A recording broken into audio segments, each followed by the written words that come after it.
Ration పంపిణీలో అవకతవకలు జరగకుండా ఉండేందుకే ప్రభుత్వం స్మార్ట్ కార్డ్ విధానం అమల్లోకి తెచ్చిందని, ఆ దిశగా తగిన చర్యలు గైకొంటున్నామని ఎటపాక తహసీల్దార్ కారం సుబ్బారావు పేర్కొన్నారు.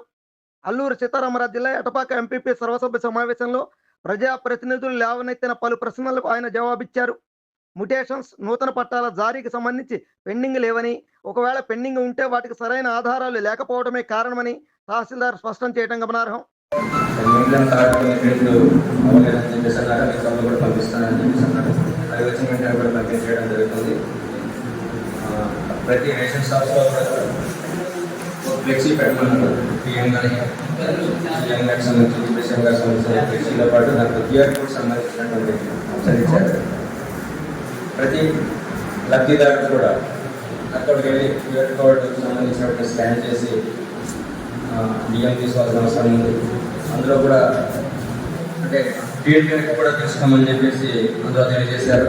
ప్రతి లబ్ధిదారుడు కూడా రేషన్ షాప్ నుంచి పంపిణీ చేస్తున్నటువంటి సరుకులు ఎలా ఉన్నాయి, అవి మీకు సరైన సమయంలో అందుతున్నాయా, ప్రభుత్వ రేషన్ రేట్ మీకు అందుతుందా లేకుండా ఎలా చేస్తున్నారనే దాని మీద ఫీడ్బ్యాక్ గవర్నమెంట్ ఇవ్వడం జరిగింది. దాంట్లో ఆప్షన్ కూడా మీకు ఇచ్చారు. అక్కడ స్కాన్ చేసినట్టు దానికి ఆప్షన్స్ కనబడతాయి. సమయానికి రేషన్ షాప్ ఓపెన్ చేస్తున్నారు లేదా, మీరు అక్కడ షాప్ దగ్గరికి వెళ్ళినప్పుడు ఆ డీలర్ మిమ్మల్ని రిసీవ్ చేసుకునే విధానం ఎలా ఉంది, మంచిగా మీతో మంచిగా మాట్లాడుతున్నాడా, మంచిగా సమాధానం మీరు అడిగే ప్రశ్నలకు సమాధానం మంచిగా చెప్తున్నాడా విషయాలు కూడా దాంట్లో పొందుపరిచే తెలుగులో ఆప్షన్స్ కూడా దాంట్లో చాలామంది కూడా ఈ మధ్యకాలంలో అంటే కొత్త అయిపోయింది కాబట్టి మధ్యకాలంలో చాలామంది స్కాన్ చేసే ప్రతి రేషన్ షాప్లో కూడా దాని మీద కూడా చాలా నిఘా పెట్టారు.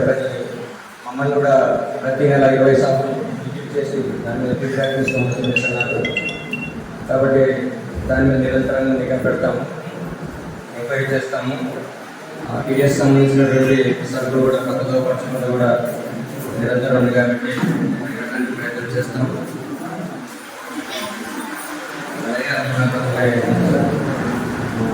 బైఫర్కేషన్ సంబంధించిన షాప్ పెట్టడం జరిగింది. గవర్నమెంట్ తీసుకెళ్ళాము. దానికి సంబంధించిన ఆర్డర్స్ ప్రస్తుతం బాధ్యతలు త్వరగా నడుస్తున్నాయి. కాబట్టి అవి ఆర్డర్స్ వచ్చిన వెంటనే అది కూడా సపరేట్ చేసుకుని వాళ్ళ వారికి అందుబాటులో ఉండే విధంగా చర్యలు తీసుకోవడం జరిగింది. ఇంకోటి అన్నదాత స్కీమ్కి సంబంధించి కరెక్ట్గా 25 మంది సంబంధించినటువంటి సమాచారం సరైనది ఒకసారి ఎంక్వైరీ చేసుకుని వాళ్ళ దగ్గర ఆధారాలు తీసుకొని అప్డేట్ చేయమని నాకు పంపించారు. 26 మందిలో 16 మందికి సంబంధించినటువంటి ఆధారాలు తీసుకొని అప్డేట్ చేసేది నా లాగిన్లో. ఇంకా 10 మంది ఉన్నారు. వాళ్ళు ఎన్నిసార్లు చెప్పినా వాళ్ళకి సంబంధించిన ఆధార్ కార్డులు, ఎందుకంటే ఆ లబ్ధిదారు ఉంటేనే అది ఆన్లైన్ చేసినప్పుడు వాళ్ళ ఓటీపీ వస్తుంది. ఓటీపీ చెప్తేనే అది మనం చేయడానికి అవకాశం ఉంటుంది. కాబట్టి అది వాళ్ళు అందుబాటులో లేనప్పుడు చేయడానికి కష్టమవుతుంది. వాళ్ళు రెస్పాండ్ అవ్వట్లేదు. చాలా సార్లు వాళ్ళు రిజెక్ట్ చేయడం అయిపోతుంది. కానీ వాళ్ళు స్పందించట్లేదు. యాదవులకు పంపిస్తున్నాం కానీ స్పందించట్లేదు. అయినా వెళ్ళి పని చేయడానికి ప్రయత్నం చేస్తున్నాం యాదవ్ ద్వారా. ఇది మా సివిల్ సప్లై డిపార్ట్మెంట్ సంబంధించి మిగతా ఏంటంటే రొటీన్గా జరుగుతున్నాయి. రెండు పట్టణాలు చనిపోతే వాళ్ళు వారపతులు వెళ్ళడానికి గవర్నమెంట్ చేయడం జరుగుతుంది. రొటీన్ జరుగుతుంది. దానికి సంబంధించిన దూపత్రాలు ఎలా చేయడానికి ప్రాసెస్ ప్రకారం చేస్తున్నాము. ఇది సివిల్ సప్లై సంబంధించిన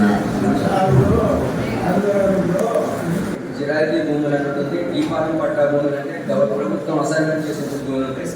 కొన్ని చాలా వరకు డీఫారం పట్టా ఉన్నటువంటి భూములు ఆన్లైన్లో లేవు. ఎక్కడైనా నమోదు చేయడం వచ్చినప్పుడు ఉమ్మడి ఖమ్మం జిల్లాలో ఇచ్చారు. అవి ఏమో వెబ్లాండ్లో చేయలేదు. అవి ఇప్పుడు చేయాలంటేనేమో మన దగ్గర ఆన్లైన్లో చూపించట్లేదు.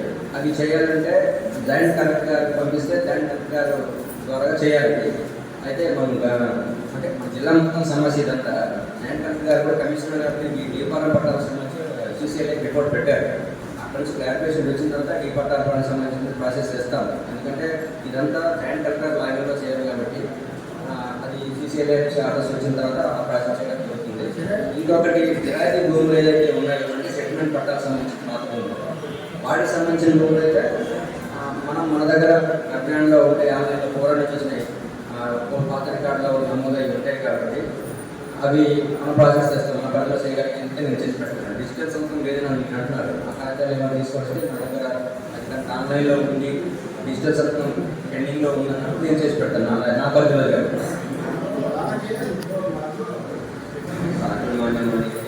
గవర్నమెంట్ భూములు ఎక్కడెక్కడ ఉన్నాయో కొద్ది కొద్ది వాళ్ళు సర్వీసులు చేస్తున్నారు, సేవలు చేస్తున్నారు, కొంతమంది చేసుకోమని చెప్పేసి అప్పుడు ఉన్నటువంటి వాళ్ళు ఇచ్చారు. అన్ని పని చేసుకుని వర్గం ఇచ్చారు.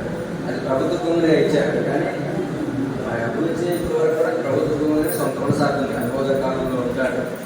అది పట్టాలు ఇవ్వాలంటే ప్రభుత్వం నుంచి అనుమతులు వస్తే తప్ప మనం లేము.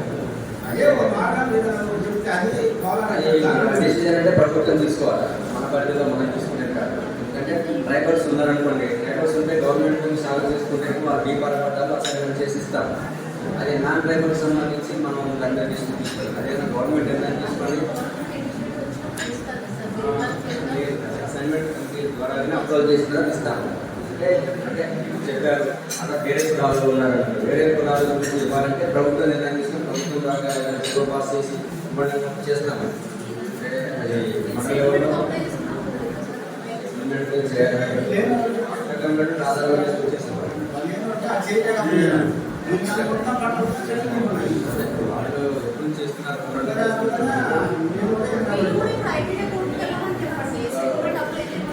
మనకు చిత్తూరులో ఇప్పుడు యోగా స్టార్ట్ చేస్తారు, వాళ్ళ నుంచి స్టార్ట్ చేస్తారు. మీ దగ్గర ఉన్నటువంటి ఆధారాలు పెట్టుకొని ఆ యోగా కోర్టులో మీరు అప్పీల్ చేసుకుంటే దాన్ని బట్టి ఇచ్చిన వాళ్ళు దాన్ని డైవర్ట్ చేసుకుని ప్రాసెస్ చేస్తారు.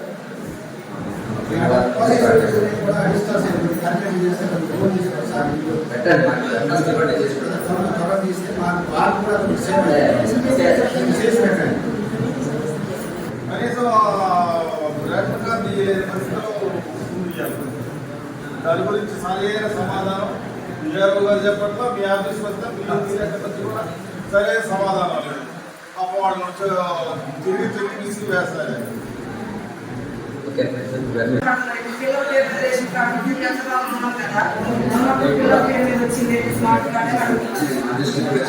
అయితే మాకు తెలియదు కదా, గత ఇన్ఫర్మేషన్ చెప్పడానికి ఎందుకంటే కార్డ్స్ ఇచ్చారు, మేము పంచి పెట్టాము. మొత్తం లోపల ఏముందని ప్రతి కార్డు వెరిఫికేషన్ చేయలేదు. కార్డు ఆ నెంబర్తో కార్డు వచ్చింది అంటే పాత కార్డు స్థానంలోనే స్మార్ట్ కార్డు వచ్చింది, అంతేగాని కొత్తగా తయారు చేసింది ఏం కాలేదు. చాలా మార్పులు చేశారు, అది మీరు గమనించండి. దానికి ఏదన్నా ఉంటే చెప్పండి. వెలది న్యూస్ ఛానల్ అందరూ చూడండి, లైక్ చేయండి, షేర్ చేయండి, సబ్స్క్రైబ్ చేయడం మర్చిపోకండి.